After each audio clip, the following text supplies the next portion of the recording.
गिरिवरधारी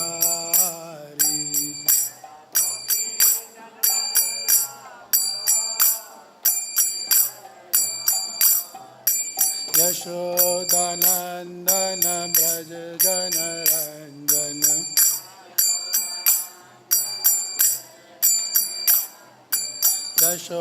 यशोदानंदन ब्रज जनरंजन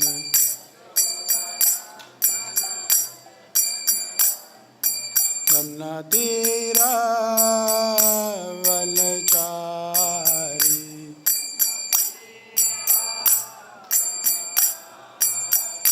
यमुना तीरा वनचारी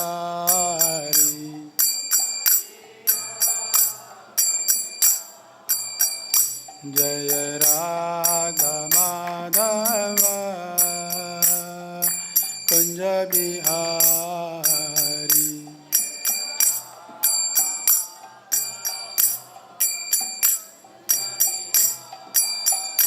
जय गोपी जन वल्लभ गिरिवरधारी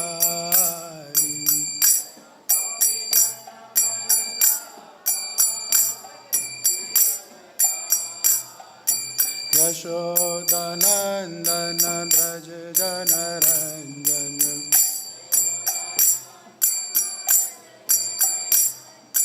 यमुना तीरा वनचारी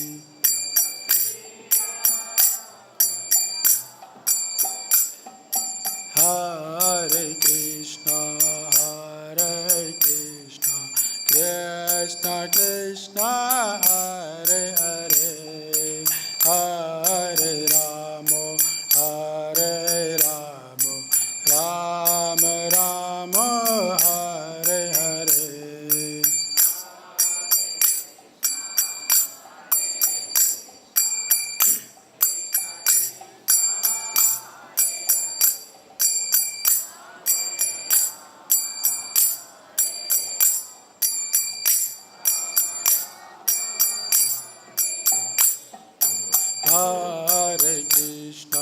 हरे कृष्णा कृष्ण कृष्ण हरे हरे हरे राम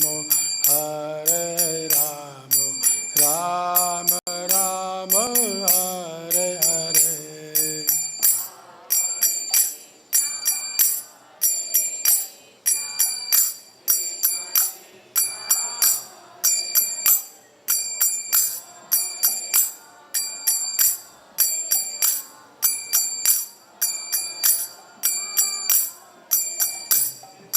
हरे कृष्णा कृष्ण कृष्ण हरे हरे हरे राम राम राम हरे हरे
कृष्ण हरे हरे हरे राम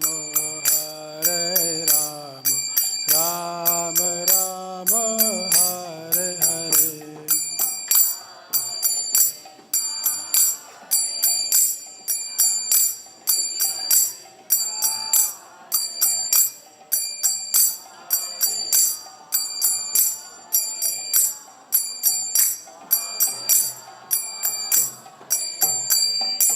जय ओम विष्णुपाद परमहंस परिव्राजकाचार्य अष्टोत्तर श्री श्रीमद् श्री भक्ति वेदांत स्वामी श्रील प्रभुपाद की जय। विष्णुपाद परमहंस परिव्राजकाचार्य अष्टोत्तर श्री श्रीमद् श्री भक्ति सिद्धांत सरस्वती गोस्वामी श्रील प्रभुपाद की जय। जय विष्णुपाद परमहंस परिव्राजकाचार्य अष्टोत्तर श्री श्रीमद् भक्ति सिद्धांत सरस्वती गोस्वामी श्रील प्रभुपाद की अनंत कोटि वैष्णव भक्तवृंद की निताय गौर प्रेम नंदे हरि हरि बोल।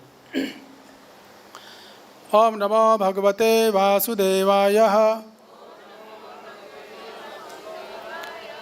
ओम नमो भगवते वासुदेवाय। ओम नमो भगवते वासुदेवाय। ग्रंथराज श्रीमद् भागवतम स्कंद 9 अध्याय 4, इसका शीर्षक है अम्बरीश महाराज का दुर्वासा मुनि द्वारा अपमान। और हम लोग चर्चा करेंगे श्लोक क्रमांक 48 पर 48 पर।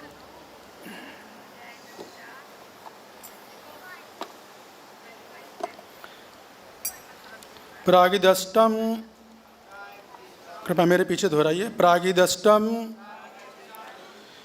भृतर अक्षयाम पुरुषेण महात्मना ददाह कृत्याम ताम चक्रम क्रुद्धहिमीव पावकः प्रागदिष्टं भृतरक्षयाम पुरुषेण महात्मना ददाह कृत्याम ताम चक्रम क्रुद्धहिमीव पावकः प्रागदिष्टं भृतरक्षयाम पुरुषेण महात्मना ददाह कृत्याम ताम चक्रम क्रुद्धहिमीव पावकः प्राकदिष्टं भृतरक्षायां पुरुषेण महात्मना ददाह कृत्यां तां चक्रं क्रुद्धहिमीव पावकः। प्रभु जी बोले दष्ट भृतरक्षायां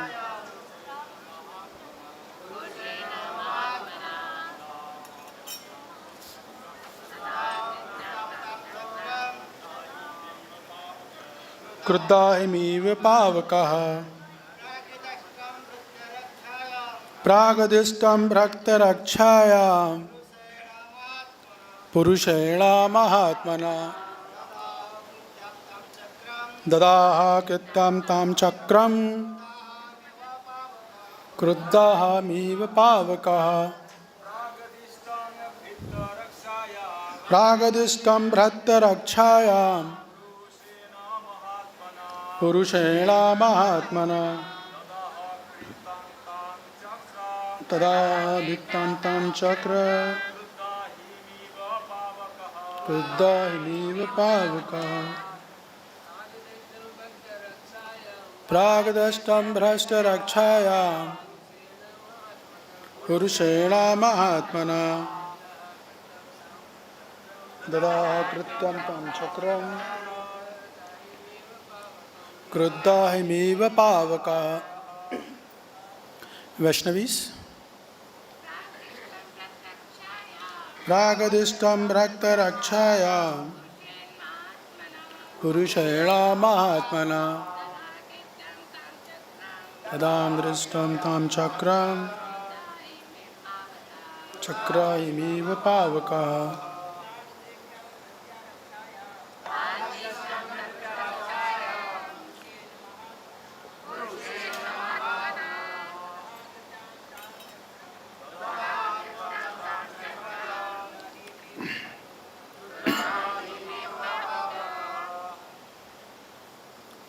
शब्दार्थ प्राकदिष्टम पूर्व आयोजित भृत्य रक्षायाम अपने दासों की रक्षा करने हेतु पुरुषेण शुद्ध पुरुष द्वारा महात्मना परमात्मा द्वारा ददाह जलाकर राख कर दिया कृत्यायाम सजित कृत्या को ताम उस चक्रम चक्र क्रुद्ध अहिम सर्प को इव सदृशः पावकः अग्नि। अनुवाद तात्पर्य श्रील प्रभुपाद जी के द्वारा। श्रील प्रभुपाद की जय। अनुवाद। जिस प्रकार दावाग्नि किसी क्रुद्ध सर्प को तुरंत जला देती है, उसी प्रकार पूर्व से आदिष्ट पूर्ण पुरुषोत्तम भगवान के सुदर्शन चक्र ने भगवत भक्त की रक्षा करने हेतु उत्सृजित कृत्या को जलाकर राख कर दिया। अनुवाद तात्पर्य। शुद्ध भक्त होने के कारण महाराज अम्बरीश ऐसे संकट में पड़कर भी ना तो अपने स्थान से रंच मात्र हटे, ना ही पूर्ण पुरुषोत्तम भगवान से अपनी रक्षा करने हेतु कोई प्रार्थना की। वे विचार में स्थिर थे, अतएव स्पष्ट था कि वे अपने मन में पूर्ण पुरुषोत्तम भगवान का चिंतन मात्र कर रहे थे। भक्त कभी अपनी मृत्यु से डरता नहीं, क्योंकि वह सदैव पूर्ण पुरुषोत्तम भगवान का ध्यान अपने कर्तव्य के रूप में करता रहता है, किसी भौतिक लाभ हेतु नहीं। लेकिन श्री भगवान जानते हैं कि भक्त की रक्षा कैसे करनी चाहिए। जैसे कि प्रागदिष्टम शब्द से सूचित होता है, श्री भगवान सब जानते थे। अतएव इसके पूर्व की कोई घटना घटे, उन्होंने महाराज अम्बरीश की रक्षा करने हेतु अपने चक्र को तैयार रखा था। भक्त को यह सुरक्षा, ये बड़ी महत्वपूर्ण लाइनें ध्यान से सुनिएगा। भक्त को यह सुरक्षा भक्ति शुरू करने के दिन से ही प्रदान की जाती है। कौन्ते पतिजानी न मे भक्ता प्रणश्यति। श्रीमद् भगवद गीता 9वां अध्याय श्लोक क्रमांक 31। यदि कोई व्यक्ति भक्ति की शुरुआत ही करता है तो तुरंत ही पूर्ण पुरुषोत्तम भगवान उसकी रक्षा करने लगते हैं।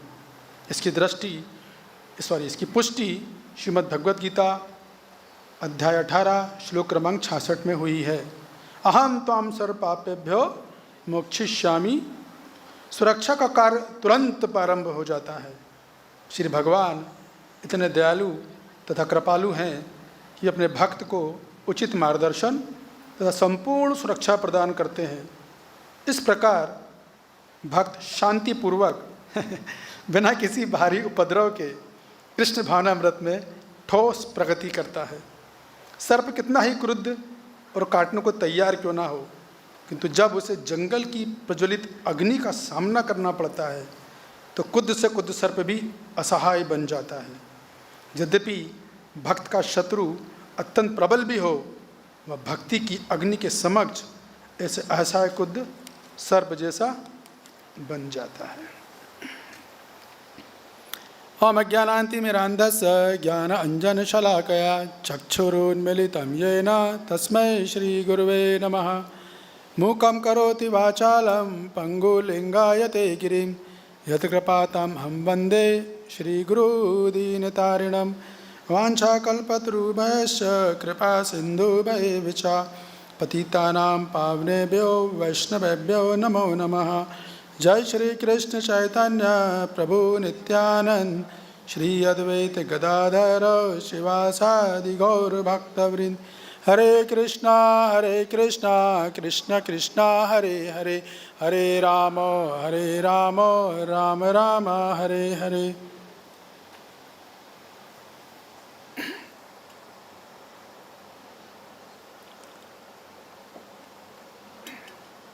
एक बार एक व्यक्ति वो किसी मल्टीनेशनल कंपनी में काम किया करते हैं। वो सुबह सुबह सो रहे थे। जनरली वो सुबह उड़ ही आते हैं, लेकिन सो रहे थे। उठने में थोड़ी देरी हो गई थी। उनकी श्रीमती जी थी, उन्होंने देखा कि पतिदेव अभी तक उठे नहीं हैं। उन्होंने एक बार उनको उठाने की कोशिश करी, उठिए ऑफिस जाना है, समय हो गया है। वो उठ नहीं रहे थे। उनकी पत्नी ने ज़ोर से बोला, अरे उठिए, आज पता नहीं आज कौन सा दिन है। उन्होंने पूछा कौन सा दिन है, तो बोले आज सैलरी डे है, आज के दिन वेतन मिलने वाला, तनख्वाह मिलने वाली है। तो जैसे उन्होंने सुना, अरे आज तो तनख्वाह मिलने वाली, तुरंत झटपट उठे, बाथरूम की तरफ दौड़े। उन्होंने स्नान किया, बड़े उत्साह में थे। जो लोग नौकरी करते हैं उन लोगों को एक दिन बड़ा उत्साह में होता है, केवल एक दिन। वो कौन सा? जिस दिन वेतन मिलता है, जिन सैलरी मिलती है। वो 30 दिन जो मेहनत करी है अभी उसका फल मिलने वाला है, तो बड़ा उत्साह रहता है लोगों में। तो उठे, धूमधाम से उठे, बड़ा प्लानिंग बना ली कि आज मुझे कैसे दिन काटना है अपना, क्या क्या करना है, क्या परचेसिंग करना है, बॉस को जाके क्या बोलना है, छुट्टी लेनी है। तो घर से निकल ही रहे थे, बस पीछे से आवाज़ आ गई, सुनिए कहाँ जा रहे हैं? ऑफिस जा रहा हूँ। हाँ वो तो मुझे ही पता, ये लीजिए। उनकी श्रीमती ने लंबी चौड़ी पर्ची बना के दी थी, दुनिया भर का सामान, राशन पानी जो होता, पूरे महीने भर का लिस्ट। पत्नी सब जगह सही है, भाई उसकी सेवा है। गृहस्थ आश्रम, किचन तो उन्हीं के हाथ में, मेन डिपार्टमेंट तो उन्हीं के हाथ में रहता है। ठीक है, उन्हें पर्ची ली अपनी और पर्ची को अपने पर्स में रखा। और रास्ते में प्लानिंग कर रहे थे कि सुबह जाऊंगा, आते ही बॉस को बोल दूंगा, अधिकारी को अपने, कि आज जो है मैं जल्दी जाना चाहता हूँ, थोड़ा पैसा है तो आनंद उठाऊंगा थोड़ा। ऑफिस में गए, सीधे बॉस को जाकर उन्होंने बोला कि बॉस आज घर में कुछ मेहमान आने वाले हैं, इसी बात है, तो आज मैं थोड़ा जल्दी जाना चाहता हूँ। समझ गए वो, आज सैलरी का दिन है। उन्होंने कहा चलिए ठीक है। तो जिन्हें खटाखट जैसे अपना काम किया, लंच टाइम हुआ, लंच भी नहीं लिया, सीधे भागे, अपनी गाड़ी उठाई और सीधे भागे। कहाँ पर? चांदनी चौक। दिल्ली का चांदनी चौक आप लोगों ने देखा होगा, बहुत रश, बहुत ट्रैफिक रहता है वहाँ पे। तो गए, बड़े उत्साह में थे। सैलरी ले ली थी इन्होंने, बराबर इनके पास 1000 के 50 नोट थे, 50,000 रुपये तनख्वाह इनकी। बड़े उत्साह में थे एकदम। वो जिस दिन सैलरी मिलती है ना, आप में जिन लोगों ने नौकरी की होगी, जैसे मैंने की हुई है किसी ज़माने में, तो हमको पता है उस दिन सैलरी मिलती, उस दिन हमारा अंदाज एक अलग ही होता है। हमारी चाल ढाल, बात करने का तरीका, चेहरा अलग ही होता है, क्योंकि जेब भी गर्म है, ज़रा कॉन्फिडेंस एक अलग ही लेवल होता है वो। खैर, इन्होंने पर्स में पूरी सैलरी ली, अपनी जेब की पर्स में रखी, पहुँचे चांदनी चौक। वहाँ का माहौल देखा, लोगों को देख रहे थे, लोग आ रहे हैं जा रहे हैं, बहुत ट्रैफिक होता है चांदनी चौक में। तो भारत में तो सड़कों पे गाड़ियों के अलावा हाथी, घोड़ा, गधा, कुत्ता दिखना सामान्य बात है। तो ऐसे कुछ माहौल था, चल रहा था। और बड़े उत्साह में दौड़ते दौड़ते उन्होंने जूस वूस पिया पहले, और फिर गए शॉप पे, जहाँ मंथली इनके किराने की शॉप है, वहाँ जाते हैं, वहाँ गए। और फिर उन्होंने जाकर उस दुकान वालों को अपनी पर्ची निकाल के दी, जो उनकी वाइफ ने दी थी, कि ये पर्ची है। उसने पूरी पर्ची देखी, बोला सर आप बस 10-15 मिनट वेट कीजिए, मैं सारा सामान आपका बांध देता हूँ। और ये भी बड़ा खुश, चलो अच्छी बात है, भी पूरा चांदनी चौक के नज़ारे का आनंद ले रहे थे, खुश तो थे ही। इनकी और भी प्लानिंग थी कि अभी सामान लेके कहीं के मैं जाऊँगा, दोस्तों से मिलूंगा, कुछ गपशप करूँगा, कुछ थोड़ी पार्टी होगी, थोड़ा सेलिब्रेशन होगा, पत्नी को बोल दूँगा बिल में एडजस्ट हो गया सामान में। ऐसा प्लान था इनका। 15 मिनट हो गया, इनका सामान पैक हो गया। दुकानदार ने बोला सर आपका सामान रेडी है, कितना पेमेंट हुआ? उन्होंने बोला 11,000 रुपये। हाँ क्यों नहीं। खट से अपने आराम से स्टाइल के साथ पर्स में हाथ डाला, और जैसी जेब में हाथ डाला तो उनके तोते उड़ गए, चेहरा एकदम हवाइयाँ उड़ने लगी, चेहरे के मारे एकदम की हालत ख़राब हो गई। क्यों? कि पर्स इनकी जेब में था नहीं, पर्स कहीं गिर चुका था। तो उनकी हवाइयाँ तो उड़ गई कि मेरे सारे सपने तो चले गए, वो तो अलग बात है, लेकिन पत्नी को, सारी दुनिया को समझा दूंगा। पत्नी को कैसे समझाऊंगा, वो तो शक करेगी। तो फिर ये बड़े चिंतित हो गए, अब क्या किया जाए। दुकान ने सामान भी ले लिया है, तो इसके बाद आगे क्या हुआ इसकी चर्चा हम क्लास के अंत में करेंगे, और कैसे इस कहानी का इससे क्या संबंध है वो आपको भी समझ में आ जाएगा। तो सबसे पहले आप लोगों का स्वागत है श्रीमद् भागवतम सत्र में। वैसे तो श्रीमद् भागवतम का कथा करना, उसका श्रवण करना अपने आप में ही मंगलकारी है, लाभकारी है, विश्व के किसी भी स्थान में किया जाए। लेकिन विशेष रूप से इसको वृंदावन धाम में वो भी आप जैसे भक्तों के संग में अगर हरि कथा का श्रवण सुनने को मिले तो सोने पे सुहागा, इससे अच्छा और क्या हो सकता है। शास्त्र बताते हैं कि कौन सा व्यक्ति जो भागवतम नहीं सुनता है तो उसका क्या हर्ष होता है, और जो भागवतम रोज सुनते हैं उनका क्या परिणाम होता है।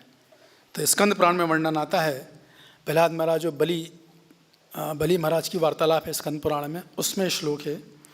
तो बताते हैं, नैव भागवतम यत्र पुराणम गीते कलौ अंधकूपेषु क्षिप्यन्ते जलितेषु हुताशने, कि जो लोग श्रीमद् भागवतम का नित्य श्रवण नहीं करते हैं, इग्नोर कर देते हैं, ठीक है अरे चले आएंगे, रोजी तो मंदिर में होती है, क्या रखा है, जाते रहेंगे, या कोई जिन्होंने कारण तो बात अलग है, लेकिन जनरली वह बाहर के लोगों को देखे तो उनको कथा में इतनी रुचि नहीं होती है।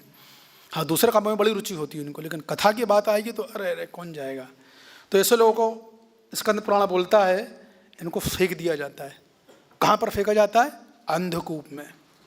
अंधकूप और जलितेषु हुताशने, प्रज्वलित अग्नि में डाल दिया जाता है ऐसे लोगों को। कभी गर्मी इतनी पड़ रही है और इतनी गर्मी में अगर अग्नि हमारे चारों तरफ लगा दिया तो क्या हाल होगा। उन लोगों को अग्नि में डाल दिया जाता है। क्यों? क्योंकि इस व्यक्ति को मनुष्य शरीर दिया गया, उसने भागवतम का श्रवण नहीं किया। अभी आप लोग देखिए इतनी गर्मी में कितनी दूर दूर से आए हैं, तो स्वाभाविक कुछ तो आप में रुचि होगी, तब तो आप लोग आए हैं। कुछ तो आप में गंभीरता होगी, आपने प्रभुपाद जी के द्वारा दिए गए पद्धति को गंभीरता से लिया होगा, तब आप आके बैठे हैं यहाँ पे।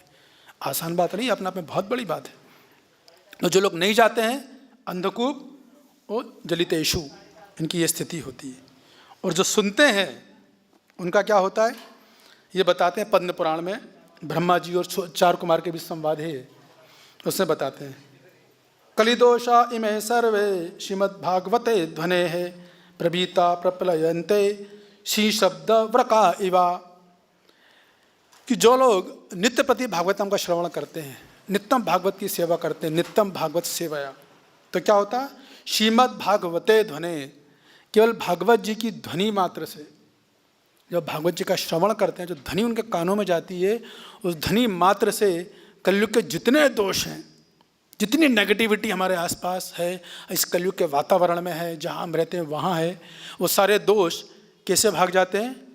ठीक वैसे ही सिंहा शब्द वकाइवा, जिस प्रकार जंगल में शेर जब दहाड़ता है, जब वो गर्जना करता है, तो खूब सारे झुंड में सियार रहते हैं, लेकिन सिंह की जरा सी दहाड़ मात्र से सारे सियार तितर बितर होकर यहाँ वहाँ भाग जाते हैं, जो कि साक्षात मौत का संकेत है।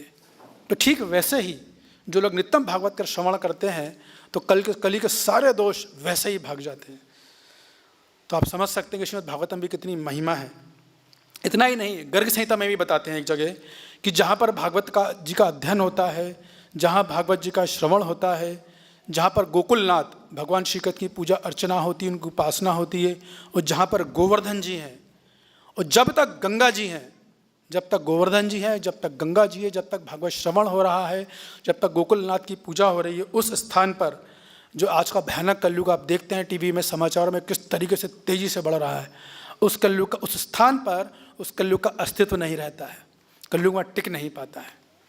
तो ये हरि कथा का, भागवत जी की श्रवण का महत्व है। तो हम अपने श्लोक पे आने से पहले इस्कॉन वृंदावन का जो प्रबंधन है उसको धन्यवाद देते हैं कि इन्होंने श्रीमद् भागवतम पर कुछ कहने का, सेवा का अवसर प्रदान किया। हालांकि योग्यता तो कुछ है नहीं, श्रीमद् भागवतम है, इस पर चर्चा कर वही लोग कर सकते हैं जो परम नित्मशरणाम सताम, जो ईर्ष्या जैसे महान अर्थ से पूरी तरह फ्री हो चुके हैं, मुक्त हो चुके हैं, जो भौतिक प्रकृति के तीनों गुणों से परे हैं, जो हमारे जीव बद्ध अवस्था में जो 4 दोष होते हैं उनसे मुक्त हैं। चलिए वो इसके साथ न्याय कर सकते हैं। प्रभुपाद जी को दिव्य तात्पर्य हैं, उसके साथ न्याय कर सकते हैं। हम जैसा व्यक्ति जो खुद तीनों गुणों से नहाया हुआ है, गर्मी से और नहा रहा है और 4 दोषों से युक्त है एकदम, क्या इसके साथ न्याय कर पाएंगे। लेकिन फिर भी चूँकि मंदिर प्रबंधन की सेवा है, तो कम से कम अपने निजी शुद्धिकरण के लिए अब टूटी फूटी वाणी में कुछ कहने का प्रयास करेंगे। ऐसा कहा जाता है, काका शिखरो अस्ति करुणायतना विचाल्यते, कि व्यक्ति की महानता का प्रदर्शन उसके गुणों से चलता है, ना कि किसी ऊंचे स्थान पर बैठने से। जिस प्रकार कौवा अगर किसी महल के शिखर पर बैठ भी जाए तो बैठने मात्र से वो गरुड़ नहीं बन जाता है। गरुड़ बनने के लिए गरुड़ की योग्यता चाहिए होती है, वो गुण चाहिए होते हैं। तो वैसे आप लोगों के सामने मैं बैठा हुआ हूँ, लेकिन एक सेवा भी है, तो अपने शुद्धिकरण के लिए हम कुछ कहने का प्रयास करेंगे। तो जहाँ आप लोग जानते हैं श्रीमद् भागवतम के 10 मूल विषय हैं। अत्र सर्गो विसर्गश्च स्थानम पोषणम ऊतया मनवंतरे ईशानु कथा निरोधा मुक्ति आश्रया। 10 तत्व जो हैं जिन पर श्रीमद् भागवतम में आधारित है, जिनमें से लगभग 8 तत्व आप लोग सुन चुके हैं, और 9वां स्कंद है जो कि इसका तत्व है वो ईशानु कथा। मतलब इस 9वें स्कंद में भगवान परीक्षित महाराज पूछते हैं, तो इस स्कंद में भगवान और भगवान के भक्तों की भक्ति का वर्णन है कि किस प्रकार सूर्यवंश से और चंद्रवंश से जो मनवंतर मनु थे, उनका जो स्वयंभू मनु का जो वंशज वो चला आ रहा है, और वो कथा करते करते नाभाग से आती है, नाभाग से करते करते पता जो अम्बरीश महाराज पे आ जाती है। तो अम्बरीश महाराज का वर्णन है इसमें, अनेक लोगों का वर्णन आप सुन चुके हैं, आगे भी आने वाला है। तो भगवान ईशानु कथा, ईश और ईश के जो अनुयायी हैं उनकी कथा का वर्णन है। और इतना ही नहीं, इस स्कंद की एक और विशेषता है। वो विशेषता ये है कि इस स्कंद में जैसे कि हमारे कुछ अनर्थ होते हैं, मूल अनर्थ, जैसे काम, क्रोध, लोभ, मय, मद मत्सर्ग, ये जो अनर्थ होते हैं इनका भी प्रदर्शन किया गया है कि किस प्रकार इन अनर्थों से व्यक्ति की कितनी महान दुर्गति हो सकती है, कितना भयावह परिणाम उसको भुगतना पड़ सकता है। तो इस कथा में कौन सा अनर्थ का वर्णन आ रहा है? क्रोध का। कि देखिए छोटा सा क्रोध, दुर्वासा मुनि जैसे महान ऋषि, दुर्वासा मुनि कोई छोटे मोटे ऋषि नहीं है, उनको श्रीमद् सुखदेव गोस्वामी उनको भगवान की उपाधि से सम्मानित कर रहे हैं, क्योंकि वो भगवान के समान वरदान देने की क्षमता रखते हैं। जो वरदान भगवान दे सकते हैं वो सुखदेव दुर्वासा मुनि भी दे सकते हैं। ब्राह्मण है, वो विद्वान है शास्त्रों के, लेकिन योगी हैं। लेकिन देखिए जरा सा क्रोध उन्हें हो गया तो कहाँ से एपिसोड कहाँ से कहाँ पहुँच गया, इसका वर्णन इसमें आने वाला है। और वहीं दूसरी तरफ जो उनके महान भक्त थे अम्बरीश महाराज, उन्होंने इस संकट की घड़ी में केवल एक वैष्णव गुण का परिचय दिया है, और वैष्णव गुणों से उनका नाम इतिहास में अमर हो गया, जिनकी कथा सुनने के लिए आज हम लोग बैठे हैं और बड़े बड़े ब्रह्मा जी, नारद मुनि, सूर्य कुमार इनकी कथा का गुणगान करते हैं। और वो गुण क्या है? सहनशीलता। ये सहनशीलता का उन्होंने परिचय दिया, अद्भुत परिचय दिया, अद्भुत भगवान पर निर्भर होने का परिचय दिया, अद्भुत भगवान को किस तरह से विकट परिस्थिति में भगवान को अपने मन और इंद्रियों को मन में कैसे भगवान की सेवा में लगाकर उस संकट से निपटा जाता है। एक्चुअली हमने अपने जीवन में कितनी भक्ति करी है, कितना भजन किया हमने, कितनी हमने कथा सुनी है, कितना हमने सुबह का कार्यक्रम, शाम का कार्यक्रम अटेंड किया है, कितने शास्त्रों का अध्ययन किया है, कितना नाम जप किया है, कितना वृंदावन धाम की परिक्रमा लगाई, उन सब का पता हमेशा संकट काल में चलता है। हम भक्ति में कितने पानी में हैं, वह हमारे जीवन में संकट आते हैं, जब विपत्तियाँ आती हैं तब पता चलता है। जब सब कुछ आराम से चल रहा है, बढ़िया प्रसाद मिल रहा है, अच्छे कपड़े मिल रहे हैं, सब सुविधाएं हो रही हैं, मंदिर में हम आ रहे हैं, हमको बड़ा सम्मान मिल रहा है, आइए प्रभु जी, आइए माता जी, हमारी बात को महत्व दिया जा रहा है, हमारी उपस्थिति को महत्व दिया जाता है, तो भजन करना बड़ा अच्छा लगता है। तब ये राधा श्याम सुंदर बड़े सुंदर दिखाई देते हैं। लेकिन जब ये राधा श्याम सुंदर जब हवा का रुख बदल देते हैं, जब परिस्थितियों को बदल दिया जाता है, अब दिखाओ भजन करके, तब पता चलता है कि बांसुरी वाले हमें कैसे दिखाई दे रहे हैं। तब तो कुछ दूसरा ही दृश्य दिखाई देता है। तो वैसे ही देखिए अम्बरीश महाराज से सीखने को मिलता है कि संकट काल में जान के लाले पड़े उनके, किस तरह से उन्होंने अपनी भक्ति का परिचय दिया और किस तरह से शरणागति ली। अगर हम ये सीख गए तो समझ जाएगा हमारा सत्संग सफल हो गया है ना। वरना सत्संग में तो सब बैठते हैं, लेकिन सत्संग बहुत कम लोगों में बैठता है। सत्संग की एक अद्भुत विशेषता है। तो हमें इससे बहुत कुछ सीखना चाहिए। ज़्यादा चर्चा तो हम नहीं करेंगे, समय की कमी रहेगी, लेकिन फिर भी हम थोड़ा बहुत चर्चा करते हैं कि हमारे सीखने को क्या मिलेगा इस कथा से। तो देखिए, जैसा कि आप जानते हैं कि मथुरा मंडल की बात थी, अम्बरीश महाराज यहाँ पर आए थे और 1 वर्ष तक उन्होंने व्रत किया था। 1 वर्ष तक व्रत चल रहा था उनका, और उस दिन भी द्वादशी थी जिस दिन दुर्वासा मुनि आए थे। 1 वर्ष तक इन्होंने व्रत किया था अपना। व्रत करने के बाद इन्होंने पूरे ब्राह्मणों को बुलाया, उनको दान दिया, उनके अच्छे से पूजा अर्चना करी, सेवा करी, सब कुछ किया था इन्होंने। इसके बाद द्वादशी का समय था, इनको पारण करना था। और उसी टाइम दुर्वासा मुनि आ गए अतिथि बन के। अतिथि यानी जिसके आने की तिथि नहीं हो। हमारा जैसा नहीं कि हरे कृष्णा प्रभु जी, हरे कृष्णा माता जी, हम 4 ब्रह्मचारी आ रहे हैं, तारीख को इतनी बजे आएंगे, ज़रा बढ़िया से प्रसाद बना दीजिएगा, मैंने भी आपने बता दिया ये बना देना। वैसा नहीं था। अतिथि मतलब जिसकी कोई तिथि नहीं हो, तब पता चलता है कि हम कितने बड़े मेजबान हैं, वास्तविकता पोल हमें कितना सेवा का भाव है, और तब पता चलता है। और दुर्वासा मुनि आ गए। अब दुर्वासा मुनि को आप सब जानते हैं, पूरा इतिहास जानता है कि वो कैसे मुनि हैं। जल्दी उन्हें क्रोध आ जाता है। तो उन्होंने जैसे ही देखा अम्बरीश महाराज ने कि दुर्वासा मुनि आए हुए हैं, तुरंत उनकी तरफ दौड़े, उनका स्वागत किया, उनका अभिषेक किया, उनकी पूजा अर्चना करी, उनको आसन दिया, बिठाया, और उनसे उन्होंने विनय किया कृपा जलपान ग्रहण करें, भोजन ग्रहण करें, भोजन प्रसाद ग्रहण करें। तो दुर्वासा मुनि उनकी सेवा से खुश हुए। बोले हाँ आप बोलो राजन, तो मैं आपके यहाँ भोजन प्रसाद लेता हूँ, लेकिन मेरे कुछ नित्य कर्म हैं। नित्य कर्म से स्नान करना, संध्या वंदन करना, ये सब नित्य कर्म में आता है। तो बोले हाँ पास में यमुना जी हैं, मैं स्नान करके आता हूँ, तब तक आप लोग तैयारी कीजिए। तो भजन तो ऑलरेडी था ही। अम्बरीश महाराज बोले ठीक है। और दुर्वासा मुनि चले गए नदी में स्नान करने। और इधर भगवान के महान भक्त अम्बरीश महाराज को चिंता होने लगी, क्योंकि पारण का समय था और उनकी निर्जला हम लोगों की तरह एक दिन की नहीं थी। एक दिन में हमारी क्या हाल होती है वो आप लोग जानते हैं। कैसे समय काटते हैं हम ही जानते हैं। लेकिन ये 1 वर्ष तक किए हुए थे। और फिर यमुना नदी के तरफ दिशा में ये देख रहे थे, इसलिए नहीं कि इनको व्रत तोड़ना, बल्कि इसलिए कि मुनि आने वाले हैं, ब्राह्मण हैं, दुर्वासा मुनि है, उनके स्वागत के लिए मुझे खड़ा रहना चाहिए। बहुत अच्छे मेजबान थे वो। लेकिन दुर्वासा मुनि ने आने में देर कर दी। भागवत में तो उसका वर्णन नहीं है, लेकिन परम पूज्य राधा गोविंद महाराज अपने एक प्रवचन में बता रहे थे कि किसी पुराण में उल्लेख है कि एक्चुअली उनको किसी ने भेजा था दुर्वासा मुनि को। जिस प्रकार कि दुर्योधन ने दुर्वासा मुनि को भेजा था पांडवों के पास सारा भोजन करा के, इसी प्रकार किसी व्यक्ति ने भी इनको भेजा था। उस दिन दुर्वासा मुनि लेट भी हो गए।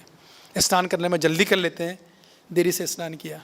गायत्री जल्दी कर लेते हैं, देरी से गायत्री करी। और इधर पारण का समय निकल रहा था, आधा मुहूर्त बचा था। अम्बरीश महाराज चिंतित थे एकदम, क्या किया जाए, समय निकल रहा है पारण का, अगर पारण नहीं करते हैं एकादशी व्रत का फल नहीं मिलेगा, भगवान विष्णु इतने प्रसन्न नहीं कर पाएंगे हम, और अगर पारण कर लेता हूँ तो ब्राह्मण देवता नाराज़ हो जाएंगे। संकट में थे, समय निकल रहा है एकदम, समय बचा ही नहीं है। तो इन्होंने जो उनके राजकाल में ब्राह्मण देवता थे, जो मुनिगण थे, उनको बुलाया, उनसे चर्चा की कि क्या किया जाए। तो कुछ लोगों ने बोला कि नहीं आप तो खा लीजिए, ऐसी कोई दिक्कत नहीं है, समय तो हो ही चुका है। फिर अम्बरीश महाराज ने खुद ही ने अपना प्रस्ताव दिया कि उन्होंने शास्त्र से कोट किया था, वो श्लोक मुझे भी याद नहीं आ रहा, कि जहाँ पर ये बता नहीं, यहाँ भागवतम में है क्लोट, करेक्ट, प्रभुपाद जी ने वो श्लोक लिखा है कि वर्णन आता है, श्रुति से लिया गया है वो श्लोक है। हाँ, अपोश्राति तना नेवाशितम नैवानाशितम, कि वैदिक नियमों के अनुसार जल ग्रहण करना, खाना खाया भी माने भी, खाना खाने में आता भी है और नहीं भी आता है। जैसे बंगाली लोग होते हैं बोलते हैं जल खाबे, खाने का बोलते हैं वो। लेकिन जल ग्रहण करना अन्न में आ भी रहा है, नहीं भी आ रहा है, दोनों बातें हैं। नहीं कैसे आ रहा है कि यदि हम दुर्वासा मुनि के दृष्टिकोण से देखें तो समझ में आती है बात की ये व्रत किए हुए हैं और अपना सारा कर्म कर चुके हैं, दान पूजा सब कुछ कर चुके हैं, और केवल जल ग्रहण कर रहे हैं, भोजन भी ग्रहण नहीं कर रहे हैं। तो ऐसा समझा था दुर्वासा मुनि के इनसे कि उन्होंने व्रत जल अन्न ग्रहण नहीं किया है, एक पारण के नाम पे जल ग्रहण किया है। और व्रत तोड़ने की दृष्टि से देखें तो हाँ व्रत टूट भी गया है, दोनों बातें इसमें आती हैं। लेकिन ऐसा कुछ हुआ कि इन्होंने मंत्रणा करी विद्वानों से, और विद्वानों से मंत्रणा करने के बाद जो है इन्होंने जल ग्रहण कर लिया। उधर दुर्वासा मुनि को अपनी योग शक्ति से पता चल गया और क्रुद्ध अवस्था में तुरंत आए महल की तरफ और एकदम बफर पड़े। इसको कुछ मेजबानी का तरीका नहीं है, ये कैसा भक्त है, अपने आप को भागवत बोलता है, ब्राह्मणों के भोजन करने के पहले से ब्राह्मण खा लिया है। खुद एकदम क्रोध से एकदम लाल पीले हो गए थे, पूरा शरीर बताते उनका शरीर क्रोध से कांप रहा था, आवाज़ निकल नहीं पा रही थी, आंखें लाल हो चुकी थी, बहुत क्रोध आ गया था। किस बात पे? कि इन्होंने थोड़ा सा जल ग्रहण किया है, वो भी द्वादशी का दिन है, पारण किया है, केवल समझा जा सकता था उसको। लेकिन क्रोध चीज़ ऐसी होती है, क्रोध को अंग्रेजी में बोलते हैं एंगर, और एंगर के आगे अगर हम कहते हैं डेंजर, तो डेंजर का आगे केवल डी लगाना है बस, बाकी पूरी स्पेलिंग सेम है। तो एंगर में अगर डी लगा दें तो डेंजर बन जाता है। कहते हैं कि हमारा कितना नुकसान हुआ उसका पता दो चीज़ों का उनके जाने के बाद चलता है। कितनी क्षति हुई हमें, एक है क्रोध और दूसरा बाढ़। जब आती हैं उस टाइम पता नहीं चलता है, जब ये चली जाती हैं, क्रोध चला गया तो कई बार देखेगा हम लोग भी पछताते हैं, अरे क्यों इस पर इतना गुस्सा किया, इतनी सी बात थी, मैं अपने आप को समझा लेता, ना कि मैं क्रोध हुआ, इतना सारा अपराध किया, कोई सी गंभीरता की बात नहीं थी। पछताते हैं हम लोग, होता ही नहीं होता। पछताना चाहिए भी क्रोध करने के बाद, क्योंकि अब क्षति हो गई है, काफ़ी क्षति होती है। तो क्रोध क्या करता है, क्रोध का स्वभाव है हमारे विवेक को ढक देता है। वो क्रोध जब आता है तो व्यक्ति सच क्या है, गलत क्या है, धर्म क्या है, अधर्म क्या है, पाप क्या है, पुण्य क्या है, उसका वो निर्णय नहीं कर पाता है। हमारी बुद्धि को, हमारे विवेक को क्रोध ढक लेता है। ये क्रोध के साथ समस्या है बहुत बड़ी, इसलिए क्रोध को नियंत्रित करना बहुत आवश्यक है। कैसे नियंत्रित कर सकते हैं? भगवान की भक्ति करके, भगवान का भजन करके। ये एक तरीका, और भी अनेक तरीके हैं, लेकिन हम अभी कल इस पर ही बात करेंगे क्योंकि ये ज़्यादा संबंधित है आज के विषय से। तो भगवान की भक्ति वास्तव में कब चालू होती है? जब हम भगवान की क्या लेते हैं? शरण ग्रहण करते हैं। भगवान की भक्ति लेने का जो प्रयोजन है, शुरुआती प्रयोजन, वो तो यही है कि हम भगवान की शरण लें। तो मुद्दा ये उठता है, भगवान की शरण लेनी क्यों है? क्यों व्यक्ति या भक्तों के सब बोला जाता है? प्रभुपाद जी अपने तात्पर्य में बार बार बोलते हैं, इस तात्पर्य में तो बहुत धूम धड़ाके से बोल रहे हैं वो, कि भगवान की शरण लो, भगवान की शरण लो। जब भी संकट आता यही बात आती है, प्रभु जी भगवान की शरण लीजिए, माता जी भगवान की शरण लीजिए। हम भी दूसरे भक्तों को यही बोलते हैं, दूसरे भक्त भी हमें यही बोलते हैं। तो शरण क्यों लेनी है? तो देखिए, शरण लेने का मूल काम है, मूल कारण है असुरक्षा की भावना से मुक्त होना। हमारे जीवन में जब भी संकट आता है तो हम घबराते क्यों हैं? मन में असुरक्षा की भावना आती है। बाहर के लोग तो खूब धन कमा लेते हैं, अच्छा घोड़ा गाड़ी भी हो गया, कोठी बंगले भी हो गए, सुंदर पत्नी भी आ गई है, आज्ञाकारी पुत्र, बड़ा मुश्किल है इस कलयुग में मिलना, मगर फिर भी अगर मान ले किसी को मिल भी जाए तो भी मन में असुरक्षा की भावना बहुत रहती है। छोटी छोटी बातों में सुरक्षा की भावना आती है, फिर मन में गलतफहमियाँ उत्पन्न होती हैं। और कलयुग के लोगों की सबसे बड़ी कमजोरी है, जिसका कलयुग बहुत जम के लाभ उठाता है, और वो कमजोरी क्या है? कम्युनिकेशन समस्या। कम्युनिकेशन, दूर संचार की जो कला है उसमें हम लोग बड़े ही दक्ष नहीं हैं। उस वजह से तरह तरह की गलतफहमियाँ उत्पन्न होती है, माइंड में तरह तरह के विचार आते हैं, इसने ऐसा क्यों किया, इसने वैसा क्यों किया, उसकी हिम्मत कैसे हो गई मेरे से बोलने की, मिलने दो अगली बार उसको, मजा चखाता हूँ उसको, तरह तरह के ऐसे विचार आते हैं। तो सुरक्षा से अगर हमें बचना है और निर्भर रहना है, निर्भय जीवन जीना है, तो फिर हमको भगवान की शरण लेनी पड़ेगी। वही एकमात्र समाधान है। भगवान के चरण कमलों की वंदना जब करते हैं तो हम इस भयानक भययुक्त जगत में, जिसमें कि इस जगत में भय जो एक तत्व है वो भगवान ने जम के डाला हुआ है। भौतिक प्रकृति का भय, मरने का भय, कुछ खोने का भय, तरह तरह के भय भक्तों में भी देखने में आता। हम लोग भक्ति करते हैं 15-15, 20-20, 40-40, 50 साल हो जाते हैं, तब भी कभी मन में सुरक्षा की भावना रहती है। थोड़ा किसी को कुछ ज़्यादा मान सम्मान मिल गया, कुछ पोस्ट पोजीशन मिल गई, कुछ गिफ्ट मिल गया, कुछ मिल गया, असुरक्षा रहती है, और हमें नहीं मिला। क्यों? इसका मतलब है कि हमें भी शरणागति तो ली है, लेकिन शरणागति की मात्रा में भी कमी है। तो संकट काल एक ऐसा समय होता है जिसमें भक्त लोग अपनी शरणागति की गति को, उसकी दर को तीव्रता से बढ़ा सकते हैं। तीव्रता से बढ़ाना चाहिए। तो हम अपनी कथा पे वापस आते हैं कि जो महाशय थे, ये गए थे, उनका पर्स गुम चुका था, और सामने कराने वालों को बिल भी देना है। बिल देने की चिंता तो थी, उससे बड़ी चिंता थी घर वालों को क्या समझाऊंगा। सबसे कठिन काम तो वो है, बाकी दुनिया को तो समझा लूँगा लेकिन वो जरा मोर्चा है, जरा थोड़ा कठिन है समझाना। खैर, इन्होंने सोचा एक काम करता हूँ, मैंने बुद्धि लगाई अपनी, और इन्होंने क्या किया, इन्होंने विचार किया कि जिस रास्ते से मैं आया हूँ उसी रास्ते में वापस जाता हूँ। तो जिस रास्ते से आए थे उसी रास्ते पे वापस जाने लगे।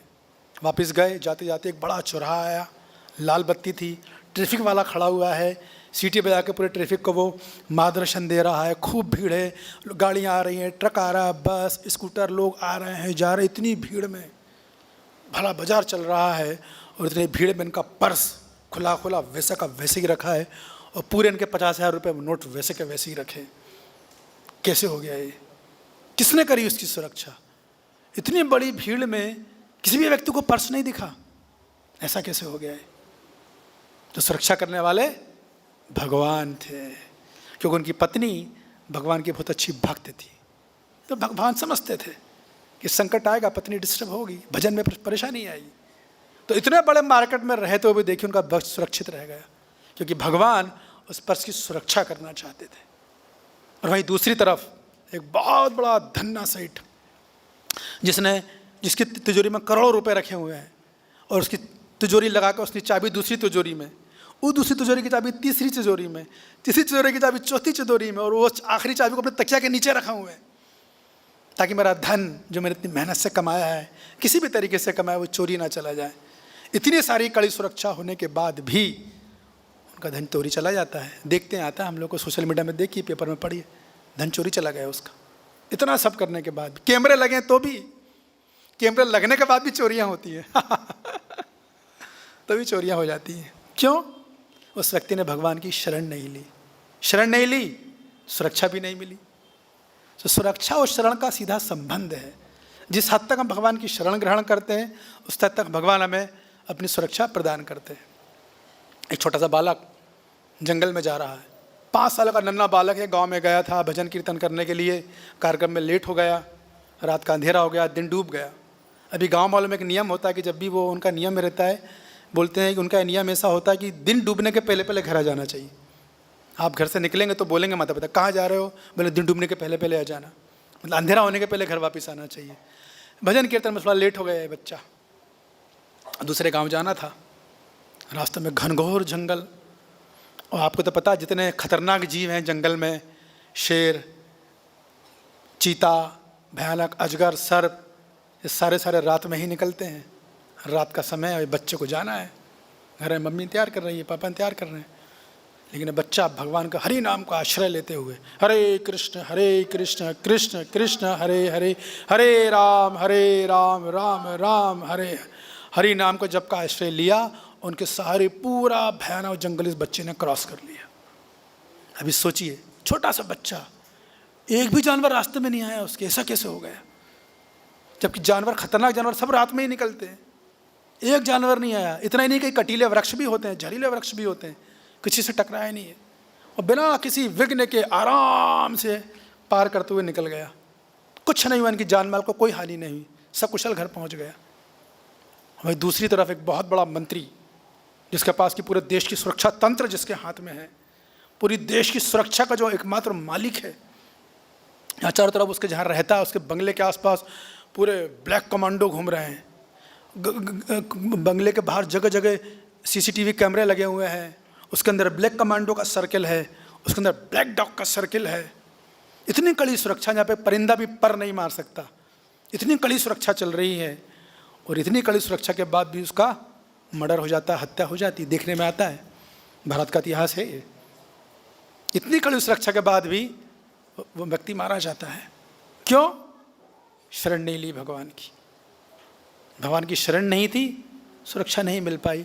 इस बच्चे ने हरि नाम प्रभु की शरण ली, ये भयावह जंगल से निकल के आराम के साथ चला गया। तो सुरक्षा जो है भगवान की शरण लेने में है। श्रीमद् भागवतम में उदाहरण आता है, एक नदी बहती है, तो उस नदी में बड़ा मतवाला हाथी, 100 टन का हाथी झूमते झामते आता है झरने के नीचे। अभी हाथी को झरने में स्नान करने का बड़ा आनंद आता है, हाथी को नदी में स्नान करने का। तो झरने में गया, झरना बाद में नदी का रूप धारण कर लेता है। घनघोर झरने के नीचे हाथी ने स्नान किया। स्नान करने के बाद थोड़ी इनको थोड़ी मस्ती सूझी, थोड़ी मस्ती अटखेली करने लगे।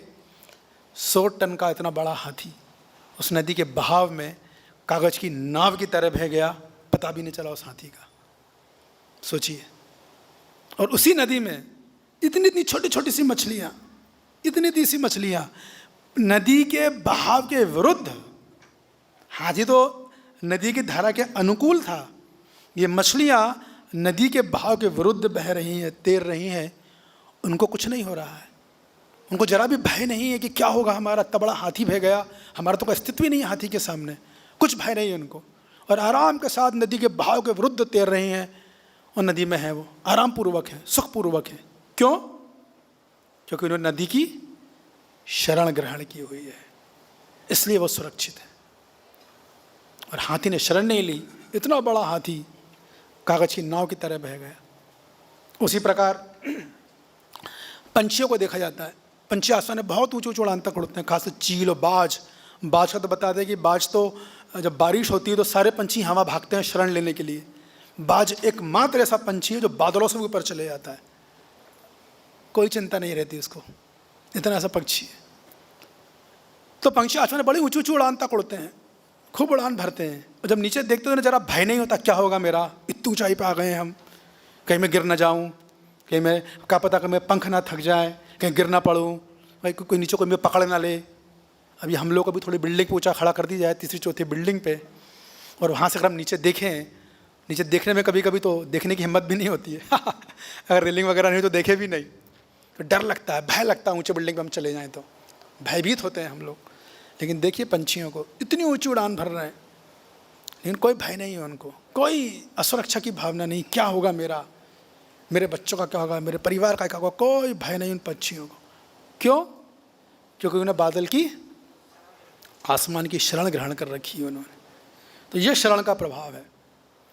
और श्रीमद् भागवतम के 7वें स्कंद में भी प्रहलाद महाराज बोलते हैं, बालस्य नैह शरणं पितरो न सिंहो नार्तश्च गदमुदवन्ति मज्जितो नो तप्तस्य प्रतिविधिर ईज चेष्टा स्तावद विभो तनुभृताम उपेक्षिताणाम। प्रहलाद महाराज बोलते हैं, वो 3 उदाहरण देते हैं और वो बोलते हैं कि हे भगवान, जिन्होंने आपकी शरण ग्रहण नहीं करी, जिन्होंने आपकी उपेक्षा कर दी है, उनकी बहुत दुर्गति होती है। क्या दुर्गति होती है? तो वो 3 उदाहरण से बताते हैं। सबसे पहला बताएं, बाल स्नेह शरणम पितरौ। दुनिया के हर माँ बाप अपने बच्चों को बड़े स्नेह से पालते हैं, इस उम्मीद से पालते हैं कि बच्चा बड़ा होकर हमारे परिवार का अच्छा नागरिक बनेगा, देश का अच्छा नागरिक बनेगा, समाज में सेवा करेगा, और बुढ़ापे में हमारे बुढ़ापे की लाठी बनेगा। बहुत जो कुछ उनसे हो सकता है पूरा प्रयास करते हैं धन लाने का, जो सुविधाएं उसको दे सकते हैं, जो शिक्षा है दे सकते हैं। इतना सब करने के बाद भी कितनी बार ऐसा देखा जाता है कि बालक को संगति के कारण बिगड़ जाता है, राह से भटक जाता है। माँ बाप भक्त बनाना चाहते हैं लेकिन नहीं बन पा रहा है, कठिनाइयाँ आ रही हैं। या बच्चा कभी कभी माता पिता के होते मर जाता है, कितनी बार ऐसा देखा। कलयुग में तो बहुत सामान्य हो चुका है, वरना दूसरे युगों में ऐसा नहीं था। पिता अगर जीवित है तो बच्चों को तो सोचने की जरूरत ही नहीं कि क्या होगा मेरा। कलयुग में पिताजी के रहते भी बच्चे मर जाते हैं। बालस्य नहीं शरणम पितरो न सिंह, है नरसिंहदेव भगवान। तो हर माता पिता प्रयास करते हैं अपने बच्चों को बचाने का, लेकिन बेस्ट ऑफ द एजुकेशन, अच्छी शिक्षा देने के बाद भी बच्चों को बचा नहीं पाते हैं, बच्चा मर जाता है, संगति बिगड़ जाता है। वो एक कंपनी है कपड़ा बनाती थी, आप लोगों को पता है, उसके बारे में नाम नहीं लूँगा मैं, बहुत नामी ग्रामी कंपनी, हम सब ने उससे कपड़े पहने होंगे एक समय में, नाम है उसका, आज भी नाम है। उसके पता की भी क्या स्थिति है आप लोग जानते होंगे, उनका आता है सोशल मीडिया वीडियो वगैरह आए हुआ है, कैसे उनके बच्चे ने उनको धोखा दे के उनकी सारी ज़मीन जायदाद दे के उनको बाहर निकाल दिया है। इसलिए वृद्धाश्रम जगह जगह खुल रहे हैं, तेज़ी के साथ खुल रहे हैं। खैर, तो ये उदाहरण देते हैं कि माता पिता लाख प्रयास करें अपने बच्चों को बचाने का, लेकिन प्रभु अगर आपकी कृपा नहीं हो तो बच्चे को सुरक्षा नहीं दे सकते, वो बचा नहीं सकते। दूसरा उदाहरण देते हैं एक रोगी का, कि जब रोग, बड़ा भयंकर रोग किसी को हो जाता है तो हर रोगी ये सोचता कि चिकित्सक या डॉक्टर मेरी जान बचा लेगा, मुझे बचा लेगा, मुझे जल्दी ठीक कर देगा। खासकर बीमारी जब भयंकर बीमारी हो, जानलेवा बीमारी हो या लाइलाज बीमारी होती है। जब अभी कोरोना काल से हम लोग निपट के आए हैं तो हम सबको बड़ा अनुभव है कि ऐसा भय किसे कहते हैं वो सब हमने देखा है, और भगवान की सुरक्षा किसे कहते हैं वो भी हमने अनुभव किया हुआ है। तो बढ़िया से बढ़िया माता पिता जो है अच्छी अच्छी सुविधाएं देते हैं अपने बच्चों को बचाने के लिए। एक रोगी को अच्छे अच्छे डॉक्टर के पास ले जाए, बड़े से बड़े चिकित्सालय के पास ले जाए, बड़े बड़े से अच्छी अच्छी दवाई दे दी जाए, तो भी देखा जाता है कि बच्चा मर जाता है, डॉक्टर नहीं बचा पाते। और पोपा जी लिखते हैं तात्पर्य में ऐसा भी देखा जाता है कि वो बच्चे बिना किसी दवाई के ठीक भी हो जाते हैं, कोई दवाई नहीं ली उसने, 10-12 साल तक बीमार पड़े हैं, भयानक बीमारी, कोई दवाई नहीं ली, पूरी तरह ठीक भले चंगे हैं। क्यों? क्योंकि इस बच्चे ने भगवान की शरण ली थी, उस व्यक्ति ने भगवान की शरण ली, बच गया वो। उसी प्रकार नाव का उदाहरण देते हैं कि नाव में समुद्र में नाविक जाता है तो वो उम्मीद से जाता है कि नाव मुझे बचा लेगी, लेकिन ऐसा देखा जाता है कि बढ़िया से बढ़िया नाव भी नाविक को डुबा देती है। एक नाव बनी थी जिसके बनाने वालों ने घोषणा कर दी थी, चुनौती दे दी थी कि इस नाव को भगवान भी डुबा नहीं सकते। उन्होंने भगवान को चुनौती दे दी थी और उस नाव पे मूवी भी बनी जो बहुत हिट हुई, उसने करोड़ डॉलर कमाए। क्या था उस नाव का नाम? टाइटैनिक। उतरी वो और उसको उतारा गया समुद्र में, तो उनके निर्माताओं ने घोषणा कर दी थी, चुनौती दे दी थी, अगर भगवान में दम हो तो डुबा के दिखा दें इसको। और क्या हुआ आप हम सब जानते हैं, हिस्ट्री हो गई किस तरह वो नाव डूबी। तो शरण केवल भगवान दे सकते और कोई नहीं दे सकता है, और किसी का बस की भी नहीं है। और देखिए वैसे भी जीव का स्वभाव है शरण लेना। अगर आप भगवान की शरण नहीं लोगे तो माँ की शरण लेनी पड़ेगी, क्योंकि जीव का स्वभाव है। भगवान ने जीव को बनाया ही ऐसा है, उसे शरण लेने बिना उसका काम ही नहीं चलेगा। कहीं ना कोई शरण लेनी पड़ेगी। अभी हम लोग को भूख लग रही है, हमें को भगवान प्रभु की शरण लेनी पड़ेगी। भैया भूख लग रही है, कल के प्यासे अभी चाहिए हमें। हम लोग एक स्थान से दूसरे स्थान जाना होता है तो हम तरह तरह की बस की, ट्रक की शरण लेते हैं। बीमार होते हैं डॉक्टर की शरण लेते हैं। बच्चे पर संकट आता है माता पिता की शरण लेते हैं। पत्नियों को जिस चीज़ की आवश्यकता होती है पति की शरण लेता है। पतियों को चाहिए तो पत्नी की शरण लेती है। एक में तो दूसरे मित्र की शरण ले रहा, तो हम सब ना कहीं शरण तो ले ही रहे हैं। तो बात यह है कि शरण योग्य व्यक्ति की ली जाए। बुद्धिमता ये है कि शरण लेना हमारा स्वभाव है और शरण लेनी चाहिए योग्य व्यक्ति की। अम्बरीश महाराज ने यही किया। वहाँ उन्होंने अपनी बुद्धि का परिचय दिया, अपने विवेक का परिचय दिया कि जब दुर्वासा मुनि क्रोधित हो गए एकदम, तो उन्होंने तुरंत अपने एक योग शक्ति से कृत्या नाम की एक राक्षसी को उत्पन्न किया, जो बड़ी भयानक थी। इतनी शरीर से बहुत इतनी ताप निकल रहा था कि मानो करोड़ों सूर्य इस कमरे में आ जाएं। इतना ताप, धरती काँप रही थी, इतना पावरफुल थी वो। अम्बरीश महाराज ने देखा जब हमारी तरफ आ रही है तो अम्बरीश महाराज 1 इंच भी पीछे नहीं हटे। ये अम्बरीश महाराज की विशेषता थी। जो होगा देखा जाएगा, मारो भी राखो भी, जो इच्छा तुम्हार। भगवान अगर आपको मारना है तैयार हूँ मरने को, बचाना है आपकी इच्छा, मारो भी राखो भी जो इच्छा तुम्हार। और तुरंत उन्होंने भगवान की शरण ली और फिर आप जानते हैं क्या हुआ है, तुरंत सुदर्शन चक्र वहाँ पर आ गया। और फिर अभी हम चर्चा करेंगे कि किस तरह से उनको बचाया गया। विश्वनाथ चक्रवर्तीपाद ने एक अच्छा पॉइंट दिया, वो भी मैं चर्चा करूँगा, अभी कुछ समय है हमारे पास। तो क्या है मेरा है कि शरण जो सुरक्षा जो है वो शरण लेने में ही मिलती है। देखिए प्रहलाद महाराज का उदाहरण अभी हमें हमारे एक भक्त बता रहे थे कि प्रहलाद महाराज ने किस तरीके से शरण ली थी। अभी हमको तो कोई कुछ बोल दे, अगर प्रभु जी प्रसाद बाद में लेना, नहीं मिलना, माता जी, तो तुरंत से मन में गुस्सा सा आता है। उस व्यक्ति का चेहरा हमारे माइंड में स्कैन हो जाता है और जैसे उसको देखते हैं, इस तारीख को, इस दिन, इस भक्त ने मुझे ऐसा बोला था, आने दो मौका, मेरा भी टाइम आएगा। और जब तक बदला ना ले लें, मतलब मैं आपको तो नहीं अपनी बात कर रहा हूँ, जब तक उसको सुना ना दें, बदला ना ले लें, और हृदय की जो बदले की ज्वाला है वो शांत नहीं होती है। इसने बोला तो बोला कैसे, ऐसा किया तो कैसा है। यहाँ देखिए प्रहलाद महाराज को, अम्बरीश महाराज के जान का संकट, अभी हमें कोई जान से नहीं मार रहा है यहाँ। प्रहलाद महाराज को रोज जान का संकट रहता था। कहीं उन्हें पहाड़ से फेंका जा रहा है, कहीं अग्नि में जलाया जा रहा है, कहीं तेल में उबाला जा रहा है, लेकिन हर बार उनको कोई शिकायत ही नहीं थी अपने शत्रुओं से। अब बिल्कुल भगवान की तीव्रता शरण लेते थे, भगवान आके उनको बचाते थे। वहीं दूसरी तरफ भीष्मदेव, जिनको इच्छा मृत्यु का वरदान था। अभी सोचिए जिस व्यक्ति को वरदान हो कि आपकी जब इच्छा होगी तो आप मरोगे, नहीं तो मरोगे ही नहीं, ऐसे व्यक्ति को कौन मार सकता है भाई? उसकी इच्छा होगी तो मरेगा, नहीं तो नहीं, वरदान है उनके पास। लेकिन देखिए फिर भगवान श्री कृष्ण शिखंडी को माध्यम बना के पितामह भीष्म को मरवा दिया। मारे कृष्णा राखे के, राखे कृष्णा। भगवान अगर सोच ले कि मुझे उस व्यक्ति को बचाना है तो पूरा ब्रह्मांड के लोग भी उस व्यक्ति को मारने में लग जाएंगे। विश्वास कीजिए उसका बाल बाका भी नहीं कर पाएंगे। होगा आप लोगों को अनुभव होगा, हमको तो बहुत अच्छा अनुभव है। कुछ नहीं हो सकता। हाँ वो उन्हें जो करना है वो करेंगे, लेकिन भक्त सुरक्षित रहेगा। द्रौपदी देवी, क्या भयानक उनके साथ तो वो स्थिति हुई आप सब जानते हैं। जब उनका वस्त्र हरण करने का प्रयास किया गया, वो तो मतलब मरने से भी बदतर स्थिति थी। और साथ में 5 लोग बैठे थे उनके, वो 5 लोग कोई साधारण लोग नहीं थे। सर्व विश्व के महान योद्धा पितामह भीष्म, गुरु द्रोण, ऐसे लोग बैठे थे वहाँ। कोई उनकी रक्षा नहीं कर सका। सबसे उन्होंने याचना करी। जब उन्होंने अंत में गोविंद को बुलाया, हे गोविंद मेरी रक्षा कीजिए, तुरंत भगवान ने साड़ी का अवतार लिया और इतिहास रच गया। इसलिए द्रौपदी देवी जो हैं वो महिलाओं के लिए, पूरे विश्व की महिलाओं के लिए, सब समय के लिए बहुत आदर्श प्रेरणा स्रोत हैं वो। क्योंकि द्रौपदी देवी ने उस समाज में, वो समाज जो पुरुषों के द्वारा चलाया जाता है, जो पुरुषों का समाज है जो कहा जाता है, उस पुरुष के समाज में द्रौपदी देवी ने अकेले बड़े जोर शोर के साथ न्याय के विरुद्ध आवाज़ उठाई थी।